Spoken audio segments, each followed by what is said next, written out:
오늘 우리가 좀 주목을 해서 봐야 될 부분은 과연 이제 현 위치에서 이 주가의 레벨대를 계속 사수할 수 있을까에 대한 부분이 될 것 같아요. 자, 이번 주 굉장히 치열할 것 같습니다. 약간 전쟁터 같은 한 주가 될 것 같고요. 이럴 때일수록 시장에 대한 라인을 직접 그리시기보다는 시장에 그냥 기준점을 잡아놓고 그 기준점에서 강세인지 약세인지를 구분하는 것이 좀 더 낫고, 흔히 말해서 찍는 방식은 별로 효과가 없을 것 같습니다. 자, 안녕하십니까. 파생한 송대표입니다. 2024년도 5월 13일 현재 시간 14시 26분을 지나고 있습니다. 주말 잘 보내셨습니까? 자, 그러면 오늘 일정 설명 드려보도록 하겠습니다. 먼저 주말간 마감했던 뉴욕 증시부터 체크하고요. 우리 시장 보도록 하겠는데요.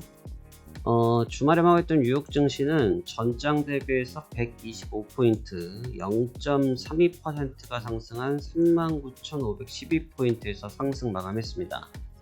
어느덧 5월 1일 날부터 상승을 시작해서 5월 10일까지 주말 제외하면 8거래 동안 연속적으로 쉬지 않고 강세권에서 마감됐습니다. 중간에 보합권에서 마감했던 적도 있습니다만 강보합권이었기 때문에 플러스로 마감한 건 맞고요. 그렇기 때문에 8일째 올라온 모습인데 굉장한 기염을 토하고 있습니다. 다우지수가 아마 제 기억상 올 초보다도 더 지금은 강한 모습인데, 이격 상태를 보시면 굉장히 가파르죠. 거의 작년의 모습과 흡사한 정도의 수준의 급반 전세를 보이고 있습니다. 근데 아마 좀 체감은 다르실 거예요. 왜 그러냐면 왼쪽에서는 고점을 갱신하면서 치고 올라오는 자리라 매일매일이 좀 새로운 느낌이었다고 하면, 지금은 고점을 찍고 조정을 받았던 부분에서 재차 반등 과정에 있다 보니까 느낌은 사뭇 다릅니다만 그래도 강세인 것은 분명하죠.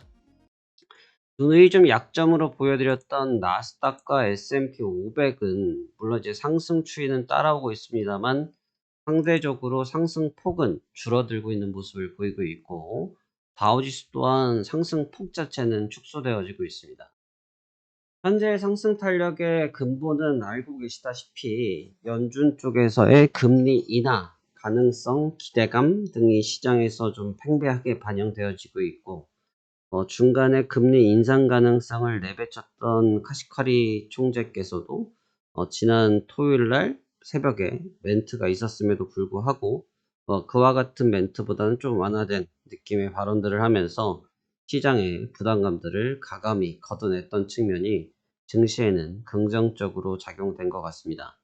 분위기는 굉장히 좋습니다. 분위기는 굉장히 좋고, 현재 분위기를 언제까지 이어갈 수 있을지 이제 그게 관건이 될 것 같네요. 지난주는 전체적으로 보시면 큰 재료는 없었어요. 지난주는 오히려 주 후반부 금요일 날 정도가 재료가 좀 있었고 거의 재료가 없었던 상태였고요. 대신 이제 이번 주는 재료가 좀 있습니다. 일단 PPI, CPI, 소매 판매에 대한 경제 지표가 나오고요. 그 다음에 파월 연준 의장부터 시작해서 또 연준 쪽에서 대거 등장을 하십니다. 오늘부터 해서 메스터 총재부터 기대 인플레이션 지표 발표, 또 내일은 PPI, 그 다음에 소매 판매, 그 다음 수요일 날은 CPI까지 이어지는 연준 쪽 이사들과 중요 경제 지표들이 연속적으로 대기 중이기 때문에 현재의 제한적인 박스 국면을 변화시키는 하나의 시국이 되지 않을까라고 보여집니다. 그래서 이번 주가 가장 큰 변곡점인데요. 지금 현재 강한 추세를 더 이어붙여서 랠리를 한다고 하면 이제 완전히 새로운 국면으로 변화될 수 있어요. 만약에 여기서 지표가 좀 더 부진했고 지표가 좀 더 부진하면서 연준 쪽에서 금리 인하 가능성을 높여주는 분위기를 계속 조성한다고 하면 시장은 다시 한번 신고가 랠리를 할 수 있습니다. 만약에 여기서 신고가 랠리를 새롭게 한다고 하면 주가를 바라보는 뷰, 주가를 바라보는 관점 이 자체를 모두 다 틀어 고쳐야 될 정도의 상황이라 볼 수 있겠고요. 근데 이제 고점이라고 해봤자 아주 객관적으로 얼마 남지가 않았습니다. 여기서 고점을 갱신하는 부분이 얼마 남지가 않아서 만약에 고점을 갱신할까? 지금 이미 저는 상승의 피로감이 있다고 생각합니다. 하지만 기세가 워낙 세다 보니까 단호하게 기준을 잡지 못하고 있습니다만 어느 정도 피로감은 확실히 고조가 된 것으로 보여지고 있고, 환물들의 순환매, 그 다음에 미국 3대 지수 간에도 이격도, 이런 상황들을 봤을 때 바로 고점을 치겠냐 싶습니다만, 그건 제 생각일 뿐, 시장이 간다고 하면 가는 거겠죠. 그래서 그 부분 조심해야 될 것 같고, 만약에 이 내용을 기반으로 해서 재료 소진을 통한 뭐 전통적인 조정 관점을 준다고 하면 어느 정도의 숨고르기 과정을 고려하면서 이번 주 접근해야 될 것 같습니다. 이번 주는 양방향을 모두 다 열어줘야 되는 게 좋을 것 같고요. 양방향을 모두 다 열어주고 접근하는 것이 좋아 보이고, 위, 아래 모두 많이 열려 있다. 아주 넉넉하게 열려 있다라고 생각해 보는 것이 좋아 보입니다.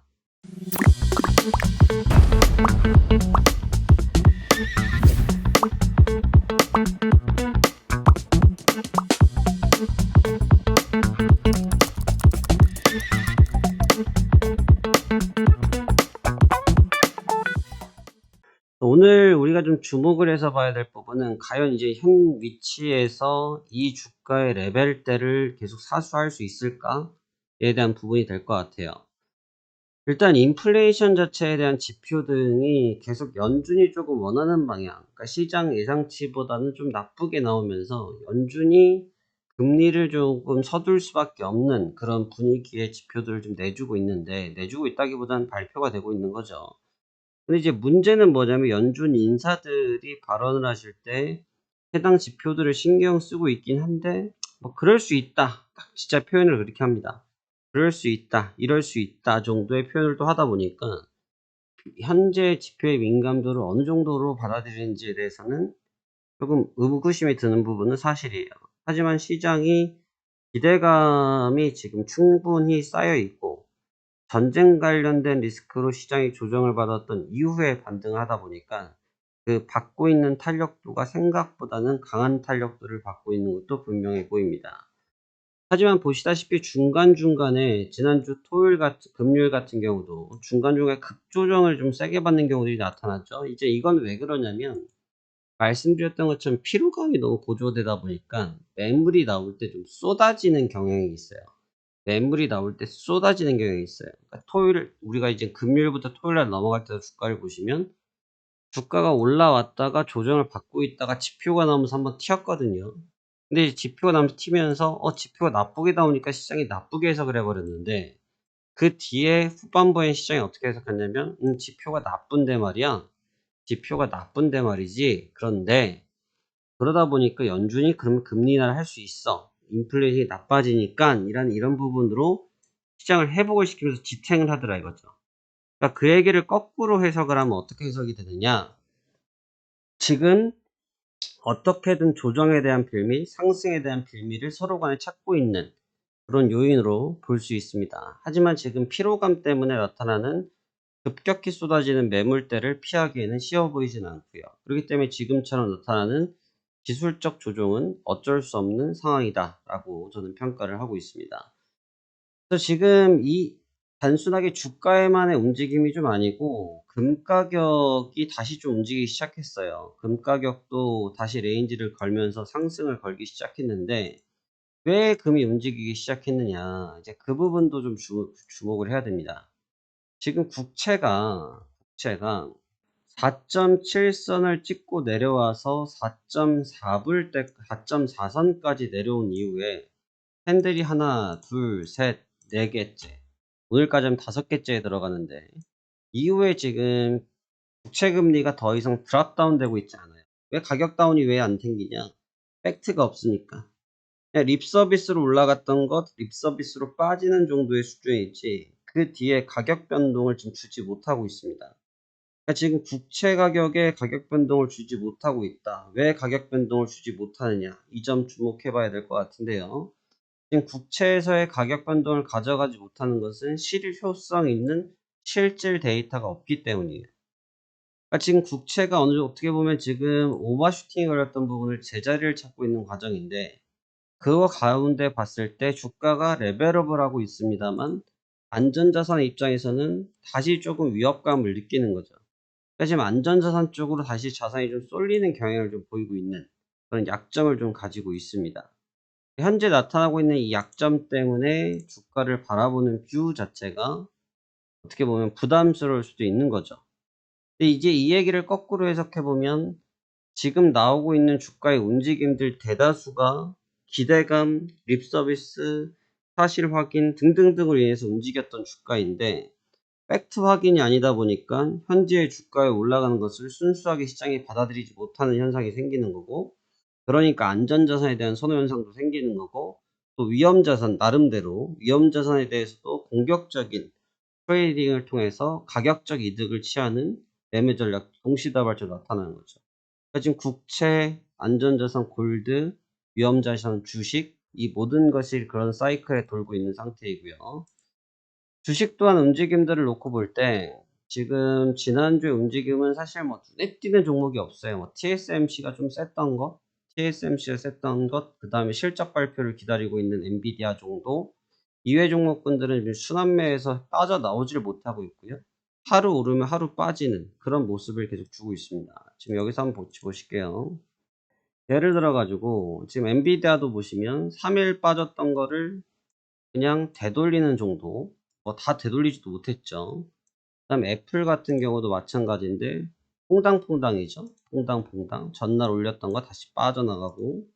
그러니까 지금 종목군들의 움직임들 자체가 어떻게 보면 완사이드하게 지난 11월 달처럼 모든 종목군들이 야 가자 하고 이런 가자 분위기가 아니고, 한 종목이 치고 빠지면 한 종목이 다시 뒤로 밀리고 하면서 순환적인 구조를 계속 갖고 있습니다. 전형적인 약한 형태라고 말씀드렸죠. 이거는 시장에 돈이 없기 때문에 생긴 현상이죠. 시장의 유동성이 풍부하면 모든 종목이 올라갑니다. 우리가 이제 코인에서도 따지면 예를 들어서 비트코인이 좋으면 밑에 뭐 알트코인인가요? 뭐 그런 종 코인들도 같이 움직인다, 이런 말씀들 하시죠. 왜냐하면 대장이 가니까 옆에 있는 종목, 옆에 있는 코인도 갈 거라는 그런 기대감에 의해서 자금들이 쏠려서 그런 현상이 생기는 거고, 종목들도 예를 들어서 반도체 한 섹터가 한 종목이 움직이면 반도체 섹터의 전량 전체적으로 움직이는 경향을 보이는 것도 그와 마찬가지의 맥락이죠. 그러니까 지금 시장 사이클이 그래요. 같은 사이클 안에 있음에도 불구하고 종목이 순환매를 하고 있는 거죠. 시장의 유동성이 너무 없다라는 뜻이 됩니다. 그러니까 지금 유동성이 너무나 없는 이 측면을 우리가 좀 주목해서 보는 것이 적절하다고 생각이 들고요. 그러하기 때문에 지금 상황에서 주가의 움직임은 보수적으로 접근하는 것이 맞다. 대신 이제 이번 주 일단 CPI와 PPI가 두 개가 다 있기 때문에 뭐 그 두 지표를 보면 사실 끝나는 거거든요. 더 이상 경제 지표 볼 게 없어요. 그 두 가지 지표 말고 볼 게 없습니다. 뭐 사실 기대 인플레이션 지표 이런 것들도 있긴 하지만 제가 볼 때는 지금 시장 기준에서 봤을 때 CPI는 소비자가 생산했을 때 들어가는 비용을 얘기하는 거고, PPI는 생산자가 생산했을 때 제품에 대한 소진, 이런 부분을 체크하는 지표인데, 지금 연준에서 생각하고 있는 것 중에 가장 중요한 것은 소비력이거든요. 그다음에 소비력과 물가가 어느 정도 안정세를 취하고 있느냐. 생산자 입장에서는 유가가 안정됐으니까, 원자력 가격이 안정됐으니까 생산했을 때 코스트가 얼마냐. 그 코스트가 얼마일 때 이걸 팔았을 때 얼마를 팔아 더 이상 비싸게 받지 않아도 되느냐. 이런 부분을 계산하는 거고, 그 가격을 기준으로 해서 소비자들이 그것을 충분히 소비를 하고 있느냐, 소비를 하지 않고 있느냐, 이 기준을 따지고 있는 거거든요. 그렇기 때문에 그 두 가지 지표만 보면 지표는 게임 끝입니다. 결국은 그 뒤에 이제 파월 연준 의장부터 시작해서 나머지 연준 인사들의 발언이 시장을 좌지우지하겠죠. 근데 지금 연준 인사들의 발언들이 다시 조금 지난주 금토의 발언들을 들어보면 또 어중간합니다. 약간 중간에 살포시 거쳐가지고 한 얘기들이고, 뭐 완전히 뭐 금리 인상해야 된다, 뭐 인하해야 된다, 이런 발언들 없고 인상 배제할 수 없다. 이 정도의 좀 어중간한 뉘앙스를 계속 취하고 있는 것은 최근에 연준이 많이 보였던 패턴이기 때문에 연준들의 움직임들도 이제 이번 주면 어느 정도 소거되지 않겠느냐 생각되어집니다. 주가가 보이는 대로 흘러갈 수도 있겠습니다만 보이지 않는 흐름이 나타날 수 있는 공산이 높은 만큼 너무 공격적인 전략보다는 좀 방어적인 전략을 취하시는 것이 좀 더 유리하지 않겠느냐라고 생각되어지네요. 자, 이번 주 굉장히 치열할 것 같습니다. 약간 전쟁터 같은 한 주가 될 것 같고요. 이럴 때일수록 시장에 대한 라인을 직접 그리시기보다는 시장에 그냥 기준점을 잡아놓고 그 기준점에서 등락을 놓고 강세인지 약세인지를 구분하는 것이 좀 더 낫고, 오히려 뭐 추세가 강하니까 뭐 우상향이야, 추세가 약하니까 우하향이야 하고 흔히 말해서 찍는 방식은 별로 효과가 없을 것 같습니다. 왜? 페이크가 난무하니까. 그래서 그 점만 좀 유의하시면서 이번 주 대응하시면 좋은 결과 있지 않으실까 생각하고 있습니다. 자, 그럼 남은 시간도 여러분들 성공 투자하시길 바라겠고요. 저도 시장 참여하도록 하겠습니다. 감사합니다. 판생왕 송 대표였습니다.